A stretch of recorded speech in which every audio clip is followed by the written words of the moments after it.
So in this video, we're going to be continuing looking at rates of reactions and how we can get reactions to go faster.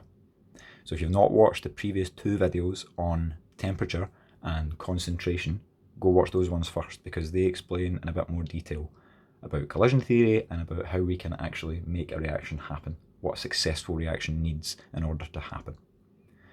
So in those videos, we established that there were four main factors that affect how quickly a reaction will go, that affect the rate of the reaction. So the first of those was temperature, and this was fairly straightforward.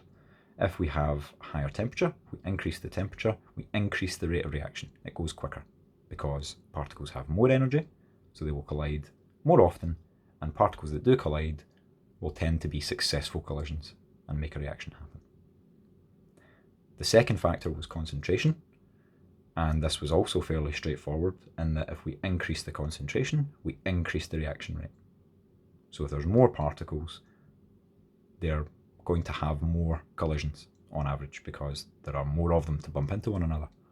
So the third factor we're going to look at is particle size. Now this one, in my opinion, is not so straightforward. So when the size of reacting particles increases, what is going to happen to the rate of reaction? Well, unlike the other two factors we've looked at so far, it's going to decrease. So if we have larger particles, the reaction rate, the speed at which the reaction goes, is actually going to go down. Now, why is this? Well, if we have larger particles, those particles have less surface area free to actually react. So what does that mean? Well, if I have big particles, like for example, I'm going to look at this sort of cuboid shape just now. Imagine this is a large particle, a big chunk of something. My reaction can happen on this surface. This could bump into something else and react with it. This surface here, or the other three surfaces that you can't see, so the one at the bottom and the two at the back. So that's a six-sided shape, and they are all free to react. However, if this is a big particle, a big cuboid, then there's loads of mass inside there that is not free to react, because we've decided that reactions happen by particles bumping into one another. It's got to bump into a surface, right? It can't access the inside of that cube yet. It would have to eat away at the cube and make it smaller and smaller and smaller. Cuboid, sorry, not the cube.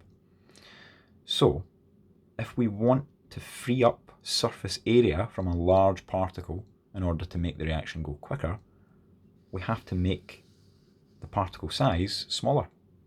We have to cut it up into smaller chunks. So, let's compare these two images. Now what I've done is I've just cut up this cuboid. So what does that mean? It means, first of all, of course, there are much more surface areas to react. So all of the kind of hidden parts that were inside this cuboid before have now been exposed. I've cut it open.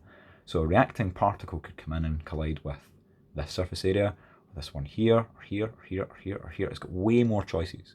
And all of that area added up is actually way more than we have over on the left-hand side. Okay, because I've exposed those bits on the inside that weren't exposed before, and these will all spread out, of course. They're not all going to be stuck together like this. Now, what else? It's important to point out that I have not changed the mass of the particle reacting, or the particles in this case. Okay? If this weighed, 1 gram, then this collection of 8 particles that I've chopped this one into is also going to weigh in total 1 gram. It's the same mass. I've not added or taken anything away. So that's really important. We are not changing the mass here. We're just changing the size of the particle or particles that are reacting.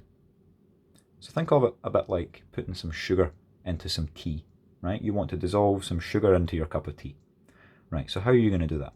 Are you going to add one massive sugar cube, one massive lump, or are you going to add in lots of little granules of sugar? Which one's going to go fastest? Well, of course it's going to be the little granules of sugar.